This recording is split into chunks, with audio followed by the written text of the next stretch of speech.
Kyalo ono Dr. Francis Namboze Bale azza tutegeeza ku nsonga eno y'okusonda. Natutegeeza nti osobola okuba nga tolina nsimbi za wamu okufuna tugeze milioni 6 lunaku lumu tosobola kikola oba mu mwezi gumu tokisobola naye ng'osobola okufuna emitwalo 55 okumala omwaka gumu oba olina milioni 6 oba n'ogamba nti nsobola okwegatta ne mukwano gwange buli omu n'aleeta emiliyoni n'aleeta emitwalo 25 okakana nga muwezezza emitwalo 5 buli mwezi omwaka ogenda okuggwako nga mulina emiliyoni 6 nimufuna ploti yammwe wano kati saving group eddako oba route eddako ogwokubiri oba phase eddako ate era ne musonda ploti endala nga mukozesa 25 singa mukikolera emyaka 4 mujja genda okwesingana nga buli mwalina ploti ze 2 olwedde bweziri nga temusobodde kuba nti ofuna emitwalo 5 naye ng'okosa emitwalo 25 naye naawe ow'emitwalo 5 ng'osobola ogifisa n'okiteeka ebbali n'ogamba zino kanziteekewo zibeere nga zigenda ku nteekateeka eno buli mwaka osobola okugula ploti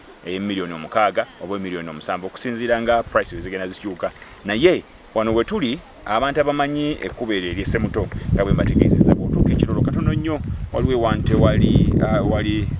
Kwale naye kyamazima kiri nti nagezaako okubuuza ku bbeeyi y'eplooti eziri wano abamu bagamba mu miliyoni 14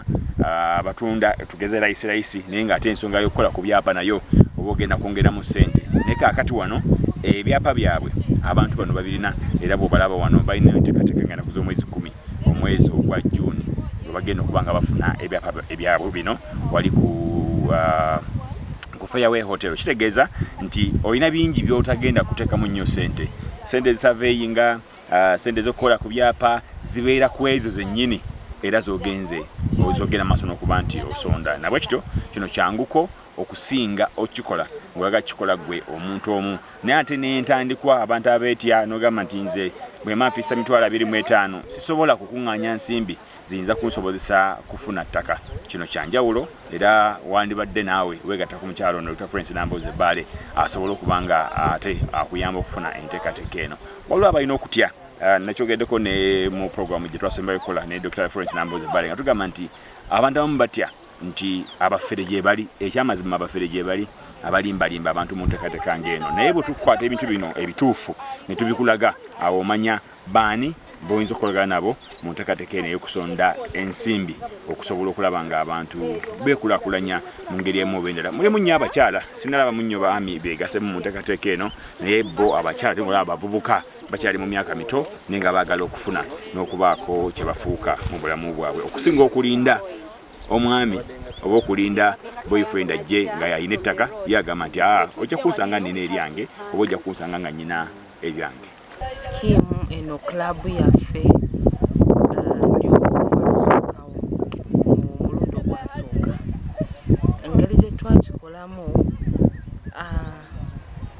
vision bearer waffe oba eyatufunira kanaka idea yaleeta idea eno yajja n'agamba abakazi abakyala twekolemu omulimu twekulakulanye tusonde ssente mu mwaka gumu tusobola okufuna ettaka ne tugamba kale tugezeeko olwo twali tetuyina yadde pulaani yonna twali tetuyina wawe tusobola okugula ettaka nga tetumanyi kale wawe lijja okubeera twali tetuyina ne bank account nga tuzeesondera nga ffe ne tuzikwasa omuntu omu naye nekikwatayo group 1 neba successful twali babakyala nga ndoza 15 oba 14 sirishwa namba naye awo netugamba kati kino obuntu ekintu ekirungi tosobola kyesigaliza gwe nga gwe oba olinaki oba olina ettima tugambe bakwano baffe tugambe abasobola abalowooza nino basobola kufuna ezo ssente buli mwezi tufunayo ze tufunye kuba omuntu ayinza okuba nga asevinzeyo akasente akatono mu mwezi naye nga bw'omugamba nti leeta obukadde 5 mulundi gumu tasobola zifuna naye bw'omugamba leetako emitwalo 55 buli mwezi ng'akisobola oba newankubadde nga tasobodde asobola kukolamu ki nga 3 2 n'atopinga nasigala ng'akola ki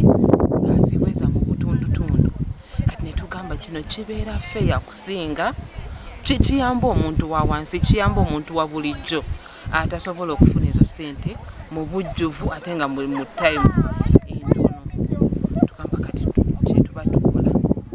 ng'omanya nti ssente zo zigenda direct mu ttaka, tezigenda mu birala. Ate tugamba nti no katugezeeko kino oba tugezeeko kiri, zigenda direct mu kintu kimu kiba kya ttaka. Ekintu ky'ettaka kina omuwendo omunene, tekiddiba, tekivunda, tokijjaawo, kiba kikyo naddala ng'ekyapa okiina ekikyo. Kati twagenda okulaba nga mu mazima abakwano baffe balina schemes ennyingi, balina groups ennyingi, zi investment club weeziri zo ziri nnyingi, naye enjawulo ziri clubs endala zikwata sente ne batandika ogamba tukole business. Kati business eyo erimu risk nti omuntu musobola okugamba nti no kale tugenda mu business naye ne bigaana oba omuntu n'akivaamu nga bukyali. Naye kweno twasazeewo tetugenda kwemenya n'okugamba nti no tugenda kukola ki okusigala ffenna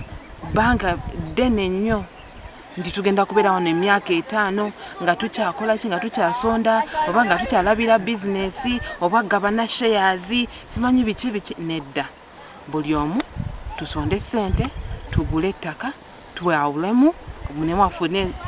kyapa kye 5 ku 10 aveewo. Ettaka, olaba ettaka nga bwe kugambye lya muwendo nnyo. Omuntu asobola kulimira ku ttaka, eyo y'emmere kuliisa directly. Bw'oba oyagadde ng'olaba ettaka lino osobola kuzimbamu rentals, eyo school fees nayo directly. So kiyamba kati ffe ngaffe nga tetwemenye kugenda mu business zijja tusiba for a long time, naye nga buli muntu muwadde kaki engeri gy'atandikiramu wayina foundation ennungi kugamba nti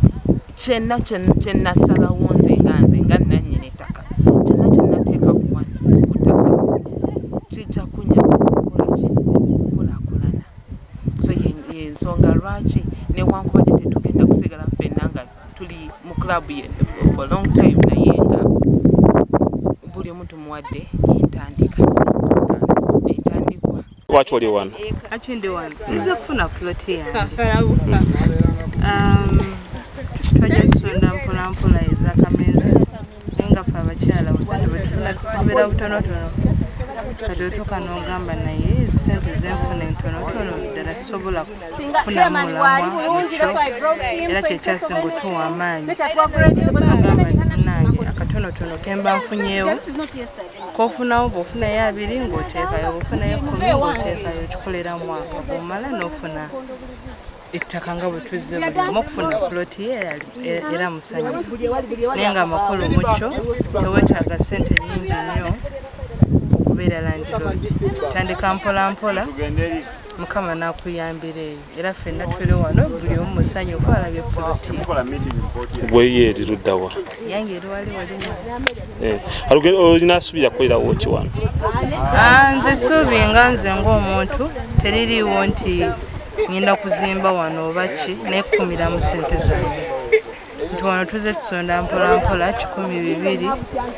ogula, naye bwe nsalawo nti kale kantunde gwe nalitunza mutunza mulundi gumu era ssente zange nenziramu nenzifuna. Kati nze ekiruubirirwa okutandika bino byonna tekyali nti kuzimbawo, weewaawo waliwo abamu abazze okuzimba naye ate nze ntunuulira ate kuddamu kukola ki kutunda. Ekisookera ddala obyasire kati nanyini Paragoni mumanyi tukola naye mumanyi ebbanga lingi ate namusiŋŋaana engeri gyensomesa Makerere era naye namusomesaako ku masters level. So badde mumanyi ate kiri kyadde akikola ebbanga ddene, abadde ayambyeko waliyo feezi endala eyasooka era gyatandika waati yalimu obyasire okubuusabuusa nga tebamanyi bulungi gye badda naye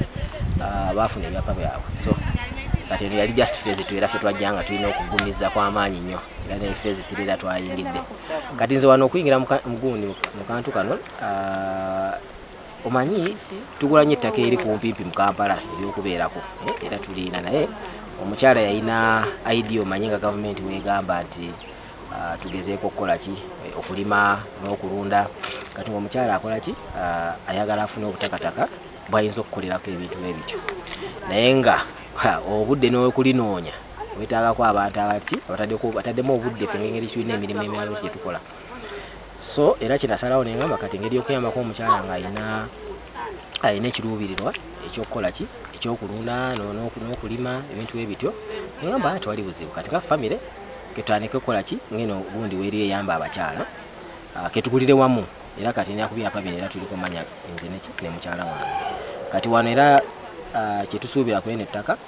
nti tujja kusooka tutandikireko because tulina enkoko zetulunda tulundire ewalala naye okulimirako just oteekako kasooli nga bwetyategeka naye mu maaso eyo twagala yatandika okulundirawo kati ng'embuzi kiraba nga bwetugenda nga twegaziya twandiyagadde ekinene naye nga sente zakolaki zasobola so kati mukyala era kati nga twaguze kuliko n'ennyumba omanyi oba ogendako n'akafaamwe etaaga okubeerako nga kuliko ennyumba era oba ojja gizimba mu maaso eyo kyobola nti twasanyusa ennyumba omukisa gwatukutte tufunanga kuliko ennyumba naye kino kyakukola ki era kyakuyamba mukyala wange era kati nga ekibiina wo ekiraba ekikola ki kibadde kigezaako kuyamba abakyala so nengamba nja kuyiga mu kino kole kinyambeko omukyala wange asobole okukola ki okulimirako era ne mu phase 3 endala eddako era naye tugenda twagiyingidde edda era tukole kyekimu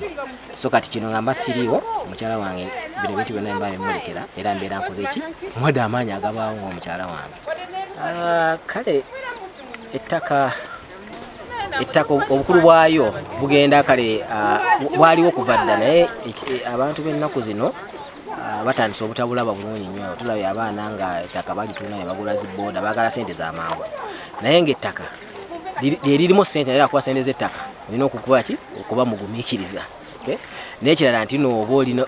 oli mulimi era nabo bugumiikiriza abantu baagala sente z'amangu sente zaki za lunaku kati kyobola nti n'abavubuka abasinga waba nga talina kintu kyonna ekimuwa sente z'olunaku era ettaka lyonna ajja litunda afune nga booda egenda okukola kyomuwa sente z'olunaku naye nga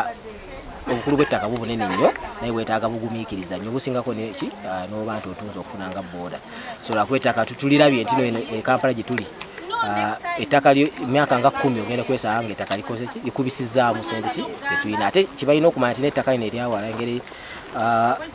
gundi tulabye ensi yaffe ekula abantu beeyongera mu bungi abantu era bagenze nga bakola ki bafuluma Kampala era bino ebifo byetwogerako mu maaso eyo genda kusanga nga era sente y'ettaka ekoze erinnya eddala ddala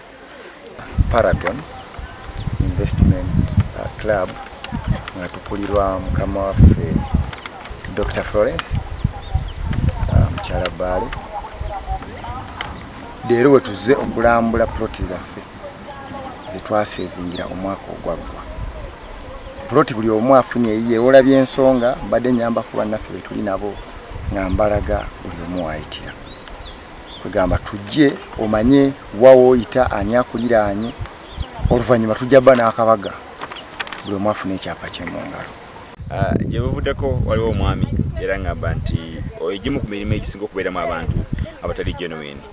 emirimu gy'ettaka tebabulooka atunda ploti emu n'agiguza abantu 3 atunda ekibanja kimu n'akiguza abantu 4 ewesingana nga abantu bangi era bafiiriddwa ensimbi zaabwe mu nteekateeka eno ey'ettaka naye ate ffe ku terefayini yaffe nga tuleeta ate abantu ab'enjawulo nga bulaba Dr. Florence Namboze Bale katokakasa abantu nti bino ebintu bituufu nga nange nnyina okujja netuukirewo ndaba ebifo bino ate ngenda okukyogerako nga nkakasa kyengenda maaso n'okuba nti njogerako kakati kino kikakasa abantu nti